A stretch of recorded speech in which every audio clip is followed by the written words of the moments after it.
A reporter who has been searching for a big story for a long time suddenly receives a call from a terrifying serial killer offering an exclusive interview. But this is not just an interview. A person's life and death are entangled with it. In their intense battle of wits, who will come out on top?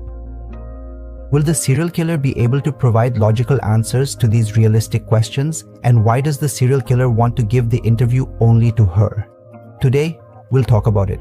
Released in 2025, the South Korean thriller movie Murderer's Report is packed with suspense and features several twists that you're sure to enjoy. The story begins by introducing a female reporter named Sanju. She is going to a hotel with her boyfriend Hansang. While in the car, she hears on the radio that there will be heavy rain after noon. Sanju tells Hansang that Erin didn't take an umbrella when she left. Erin is Sanju's daughter. Hansang replies that Erin is old enough now. She can handle any situation. But Sanju says that for quite some time she hasn't been well. She speaks less and always seems indifferent. Because I was suspicious, I checked her bag. There I found a razor blade at 1 o'clock. I'm very worried about her. Hansang says, alright, I'll talk to her. Sanju replies, she likes you even more than she likes me. If I talk to her, maybe she'll be able to share something with you. Then Hansang says, but why are you thinking about Irene right now? Aren't you afraid of what you're about to do? Actually, a serial killer called Sanju and asked to take her personal interview. Now Sanju is going to meet that killer at a hotel. Hansang says, you said that killer has murdered 11 people. Aren't you even a little bit scared? Sanju replies, I'm not afraid of him. What I'm worried about is whether he's just playing a prank on me. Hassan says, of course he is. There's still time. I'm talking to headquarters. I can arrest him and check if he's lying. Sanju says, actually, he works at the police department. And if what he's saying is true, then do you realize what's about to happen? My company would never let me cover such a big news story. I've gotten tired of covering all those small news pieces. Hansang says, I understand. If what he's saying turns out to be true, then this could become an exclusive news story. But the 11 murders he mentioned have no basis in fact. Sanju then plays the killer's call recording. In it, the killer says, I've planned to commit a murder. If you interview me, I'll give you a chance to save that hostage. Sanju says, I'm not just taking a chance, I'm trying to save someone's life. And right after that, Sanju is dropped off there. Because he thinks maybe the killer is tracking him. Hanshan drops her off in the middle of the road. Then Sanju gives Hanshan a small device so she can contact him. When Sanju arrives at the hotel, she finds out that room 2701 has been booked in her name. Sanju learns this at the reception. All the CCTV cameras in the hotel are being replaced. That means the CCTV cameras will be off for a few hours today. Sanju gets a bit nervous. Then, before entering the room, she makes a duplicate key, which she sends to Hassan. After that, she sees the killer. He has booked an expensive room for her. She enters the room and sets up hidden cameras in her own way. Meanwhile, Hassan checks into the room directly below hers, that is, room number 2601. As soon as he enters the room, he tells Sanju to turn on the spy cameras. Sanju turns on 3 spy cameras. He tells Sanju one last time that it's not too late yet. If she wants, she can still change her mind. But Sanju gathers her courage and says, I can do this. After a while, the doorbell in her room rings. Sanju realizes the killer has arrived. When she opens the door, she sees a middle-aged man. Sanju immediately asks him, did you call me? The man replies, yes, I called you. Sanju was carefully observing the man. She asked him, did you really murder 11 people? The man then said, why, is it so hard to imagine me as a serial killer, isn't it? Sanju replied, no, actually, I imagine someone just like you, because even after committing so many murders, you haven't left behind any evidence. You didn't appear in any footage, not even a single strand of your hair was found at the crime scene. Someone who can kill so flawlessly would surely manage himself well. But if this is some kind of prank, then tell me right now, because I won't waste my time on a false statement. The man laughed and showed some videos on his phone to Sanju. Sanju watched several videos, one after another, where she saw the man brutally tortures and murders several people in different ways. Hansang realizes from the videos that the man isn't lying. Once Sanju is convinced, she begins his interview. She first asks for the killer's identity, but the killer says, I don't think it's important for me to reveal my identity. At that point, Hansang speaks into the microphone and says that we have his identity, so you don't need to ask about that. Just focus on the main task. Sanju then asks again, you have murdered 11 people in the past 2 years, is that true? The killer admits in the recording that he has killed 11 people. Sanju asks, then why are you giving this interview? The killer replies, because I wanted to evaluate myself. I wanted to see if my actions could be justified. The people you killed, all of them had criminal records. The killer then says, you're mistaken. I didn't commit these murders for the sake of social purification. To me, it was simply an object of therapy. Psychiatrist Sanju, after hearing this, I was stunned. Why would a doctor commit so many murders? The doctor explained with an example. The people I killed were all cancers to society, so I removed those tumors that were causing the wounds to grow. This is how I treat my patients. Sanju asks, so does that mean you murder those individuals who are responsible for your patient's mental health issues? The doctor replies, exactly. Then Sanju wants to know, then why are you exposing yourself so much? The doctor then says, if I asked you the same question, why did you take the risk to come and do this interview? Sanju says, this is my job. I have to do my work. Besides, you promised me my safety. The doctor asks, do you have confidence in yourself? Sanju replies, yes, I do. Then the doctor says, that's exactly why I selected you for this interview. You are extremely dedicated to your work. No one else but you could have interviewed me. Besides, this is a huge opportunity for you. Sanju says, I didn't come here to seize any opportunity. I came here for one reason only, because you blackmailed me with someone's life. I'm here to save that person. I won't continue this interview without confirming their identity and safety. The doctor laughs and says, I don't intend to reveal their identity. Sanju immediately wants to stop the interview and leave. Hansang tells Sanju, if you leave the room right now, he gets ready with a gun. At that moment, the doctor says to Sanju, if you go, my hostage will die right now. Sanju asks, do you have any other accomplices? The doctor smiles slightly and says, did you think I was alone? I promise, once the interview is over, I'll tell you at my hostel and where he is now, and I'll also give you a chance to save him. Hansang keeps speaking into the microphone. He says, don't believe a word he says. He's a killer. But Sanju asks, can I trust you? The doctor replies, of course. Sanju gets ready to continue the interview again. Sanju then asks, what was your motive behind their murder?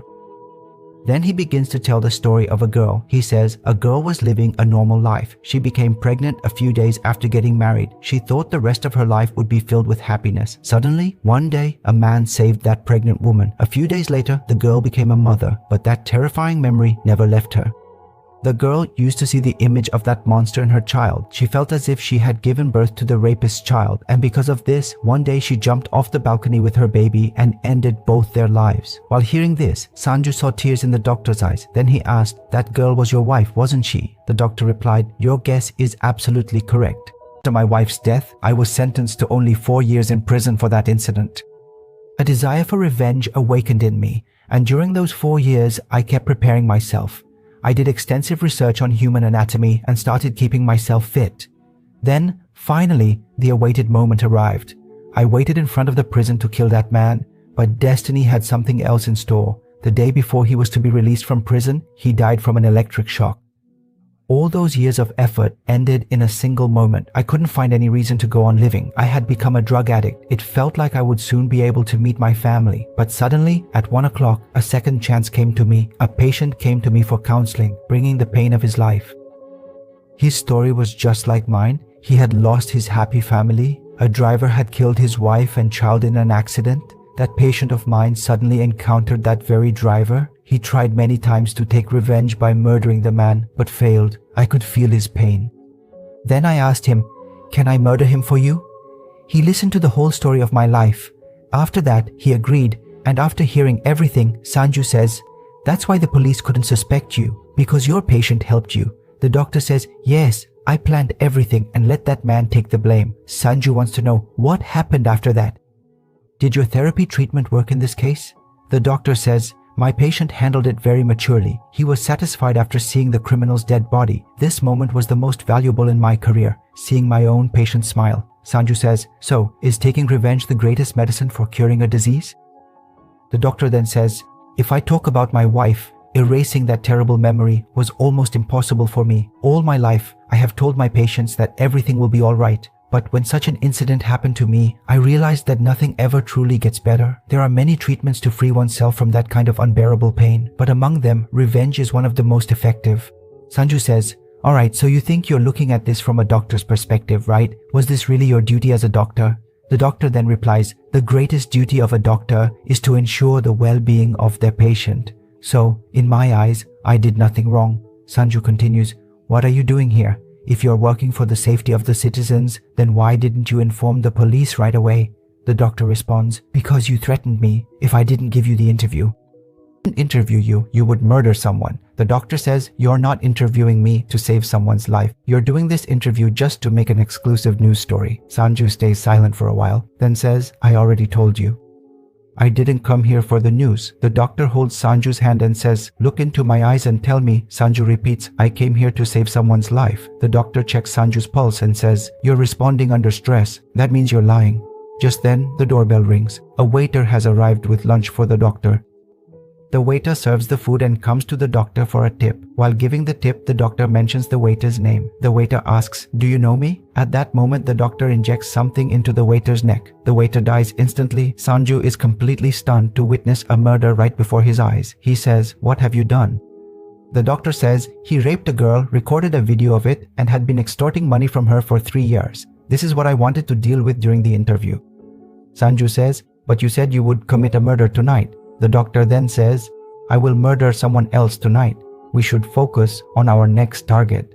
Sanju starts to get scared, and Hassan, seeing everything, realizes that they are in serious trouble. Hansang encourages Sanju and tells him to continue the interview. Sanju wants to know what he did after the first murder. The doctor says, after that I started treating patients at 11. I began volunteering at many counseling centers. I would seek out those who truly needed my help. Just like my first patient, there were many others who were suffering because of a second person. I would kill those people at 11 in various ways. They ask, did your method actually work in treatment? The doctor says they were all completely satisfied after seeing the dead bodies. The doctor further asks, do you feel guilty? Sanju replies, why should I feel guilty? The doctor says, look, as a doctor, I have fulfilled my duty. Sanju says, not at all. Your patients definitely feel guilty. The doctor says, yes, a few did, but that was a side effect of the surgery. I also treated their side effects. Sanju then asks, how did you do that? The doctor says, I know how to hypnotize. Hypnotic therapeutic treatment is a part of it. In our subconscious mind, there are many latent desires, entities, and the sincerity of lies. Hypnosis helps to heal those. At that moment, Hansang tells Sanju, we found out. He is a serial killer. I'm coming to your room right now. Hansang starts heading to Sanju's room with a gun. Meanwhile, the doctor plays track number 24 and says one of my patients really likes this music. She lives a very poor life with her grandmother. She plays the violin beautifully, but someone in her class shot at her. That person has been harassing my patient for a year. Ansang comes to the front of the room and informs Sanju, but his duplicate key wasn't working, so he tells Sanju to continue the interview again. The doctor says, if someone shot at your daughter every day, destroying her dreams, what would you do? Sanju replies, I would punish that person too. The doctor then says, exactly, I am also going to punish that person. Sanju says, but those who shot at her are still in school. They're very young. The doctor replies, it's those very people who later become monsters. You weren't curious, were you? My patient's hand was mutilated with a razor blade. Sanju then starts to become suspicious. Because he had seen a razor blade in his daughter's bag at 1 o'clock, Sanju asked the doctor if the person who bullied your patient was my daughter. The doctor laughs and says, no, but do you notice any changes in your daughter? The doctor then immediately begins to hypnotize Sanju. He wants to know what changes have come over Sanju's daughter. Sanju becomes completely hypnotized. She answers all of the doctor's questions and says, I think she's hiding something from me. The doctor asks if there is any reason behind this change. Sanju reveals, I got divorced from my husband, and that ex-husband has filed for custody of my daughter. His financial situation is much better than mine, so maybe she wanted to stay with her father. After a while, Sanju regains her senses. At that moment, Hassan tells her, maybe she has found out about our plan. You have to get out of there no matter what. Use the tool I gave you. Sanju then picks up the pen and approaches the doctor. She says to the doctor, tell me, who are you going to murder tonight? The doctor says, I'll let you know after the interview is over. But Sanju replies, stop playing with people's lives. The doctor says, all right, then I'll inform a detective about this. I actually have an appointment with a detective today. He's downstairs. He'll be up in a little while. Meanwhile, Hansang tells Sanju, I'm coming upstairs right now, but he sees that his door is locked from the outside. The doctor then calls the room downstairs, and when the phone rings in Hansang's room and he picks it up, the doctor immediately hangs up. This is actually the doctor's way of letting Sanju know that he is aware of their plan. He also knows that Sanju's boyfriend, who is a detective, is in the room downstairs. After a while, Hansang loses consciousness. In fact, the doctor had already placed a device in Hansang's room, and now, using sleeping gas through that device, he knocks Hansang out. Hansang becomes unconscious. The doctor asks, "Are you waiting for your boyfriend Hansang?" At that moment, Sanju tries to take the opportunity to attack the doctor, but the doctor anticipates this and stops her and instead attacks Sanju with his own weapon. After a while, Sanju regains consciousness but finds her hands and feet tied. The doctor then says, "You lied to me, but I also lied to you. I have another purpose for this interview. Actually, I wanted to interview you. Think carefully. Have you ever made any mistakes in your life?" Sanju replies very firmly, "I have lived a good life. I have never harmed anyone." Then the doctor says, "Yes, I know that," and unties Sanju. After that, he again asks Sanju, "Was there really no flaw in your life?" Thinking for a moment, he says, "Are you talking about the Asian group case?" The doctor asks, "Why? What happened with the Asian group?" Meanwhile, when Hansang regains consciousness, he starts struggling like a madman, trying to untie himself. Seeing this, the doctor turns to Hassan and says, "Any kind of trickery from you could put Sanju's life in danger. So if you don't want any harm to come to Sanju, stay quiet." Then the doctor tells Sanju to tell the story of the Asian group. Sanju says, "A year ago, a person named Min called me. He was the team head of the Asian group. He wanted to give me information about his company. About 10 years ago, due to a lack of management in the Asian group, dangerous substances started being released into the river. The company tried to cover up the matter by bribing prosecutors and politicians. As a result, the cancer rate among children in that area was increasing, so he wanted to take action regarding this. That's why he contacted me, and I began my investigation into the matter. I started the investigation and collected a lot of evidence against them. But before I could go to the press, everything in my house was stolen. That very night, Min died in a car accident. I know that only the Eisen group is responsible for Min's death, and after that, someone called my news agency and informed them that I was the one behind the disappearance of the evidence. Because of this, I was also demoted from my news agency." The doctor asks, "So, are you saying you're innocent?" Sanju replies, "Yes." The doctor then says, "Then swear on your daughter's name that you're innocent." Sanju, getting angry, says, "Keep my daughter out of all this. I am innocent." The doctor says, "Yes, I know that, because I was the one who made that call to your news agency." Sanju asks, "Why did you do that?" The doctor then says, "To bring you here. If you hadn't been demoted, would you have been so desperate for a big story at 1 o'clock? I didn't bring you here to hurt you. I brought you here for your treatment." Sanju is surprised to hear this. The doctor sees that Hansang is still trying to escape. The doctor lets him go and says, "If I want, I can set you free for life." Sanju says that Hansang is not at fault. "I planned everything on my own. I love him. That's why he wanted to help me. He has no blame in all of this." The doctor then says to Sanju, "Then why is he still trying to free himself? I clearly told him that if he did this, your life could be in danger. If he loved you, he would never have let your life be in danger. He never loved you. And the reason he's struggling now to get free isn't to come save you. Rather, it's to save himself. Because that day, it was Hansang who stole your evidence." Sanju says, "How is that possible? He could never do such a thing." The doctor mentions the investigation by your group. "Only Hansang knew," Sanju says. "That's not possible, because he has always worked as an honest police officer." The doctor says yes, he was an honest detective. But then, to frame him, someone from the Asian group sent a woman. They took photos of him in intimate situations with that woman, as well as photos of him taking drugs. And then those photos, they started blackmailing him, offering him a lot of money and a promotion. They began to use Hassan like a pet dog. All the evidence gathered against the Eisen group from your house was stolen through him. But Sanju says nothing matches with what you're saying because Hansang never got any promotion. Then the doctor says, "Hansang knew everything about the group's corruption. So they turned the tables and blackmailed Hassan to keep his mouth shut." But that wasn't the end of the story. There was also a witness in this case. However, before you hear about that witness, you need to brace yourself for my next story. Hansang thought your house would be empty, so he went inside and arranged everything to make it look like someone had broken in to steal something. But then, while collecting evidence, Erin saw him, and after that, to keep Erin quiet, After hearing the whole story, Sanju screamed, "Please stop, this is impossible." Erin sees Hansang as a father figure. The doctor said Hansang had realized that no matter what happened, Erin would not stay with her father that day because she loved her mother very much. That's why he dared to do such a thing to Erin. Because she knew that if the incident of the rape became known, Erin's custody would go to her father. So Erin was forced to keep her mouth shut. Sanju says, "These are all lies. I don't believe you." The doctor says, "You must have seen the razor blade in Erin's bag, right? If you don't believe me, see for yourself." The doctor asks Sanju to call Erin from his phone, and as soon as Erin hears Sanju's voice, she realizes something is wrong. Sanju asks, "Did something bad happen to you?" At that moment, Erin says, "Mom, are you with the doctor? I wanted to tell you everything before. Please forgive me for everything." Sanju breaks down in tears. As a mother, she cannot forgive herself.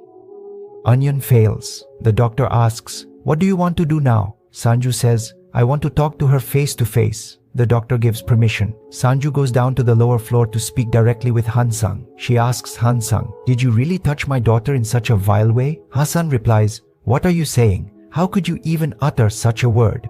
Sanju, getting angry, pulls out her gun. Hansang says, "He hypnotized you. Have you forgotten that?" Sanju says, "Then are Erin's words lies?" Hansang replies, "It could also be that he hypnotized Erin." At that moment, Sanju remembers Erin's changed behavior, how her attitude toward Hansang shifted, as if she was always afraid of him.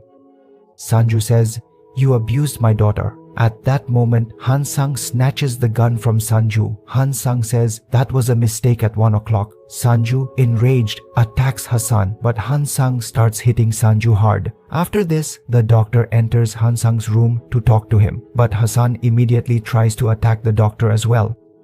But he sees that his friend's gun had no bullets. In fact, the doctor had deliberately given Sanju an empty gun. Taking this opportunity, Sanju attacks Hansang with an electric shock. Hansang immediately becomes unconscious. Sanju becomes extremely frightened. The doctor says, "I'll handle things here. You go to Irene, give her a hug." Sanju returns home. Sanju returns home and cries a lot. After a while, Hansang regains consciousness and, seeing the doctor in front of his eyes, starts to feel scared. The doctor keeps saying, "I want to see that same pain in you. I want to see the same fear that was in Irene's eyes when you committed that heinous crime against her." With that, the doctor brutally kills him, taking revenge for Irene. A few days later, Irene comes to the doctor for counseling and says that she is doing well now. She sleeps well at night now. Those terrible nightmares no longer haunt her. The doctor is very happy to hear this. That day, Irene asks the doctor if Hassan will ever come back. The doctor says that according to the news, he is missing. His car was swept away in a severe storm, so we will never see him again. You don't have to worry anymore. In other words, the doctor killed him and made it look like he disappeared after failing to survive the violent storm so that everyone would believe he was lost to the storm. His death was natural. That was the doctor. Then, talking to Sanju, he asks if she really doesn't need treatment. This guilt will eat you up inside, but Sanju says she doesn't need treatment. She wants to feel this guilt because what happened to her daughter is something she never wants to forget. But are you okay with so many lives in your hands? There are still blood stains. These stains remain. How will you erase them? The doctor has no answer. When Sanju leaves, the doctor looks at his own hands and feels a sense of emptiness. But to clean up the filth of the world, he will have to do this work again. After a while, the doctor asks his assistant if there are any more appointments today, and the assistant lets him know.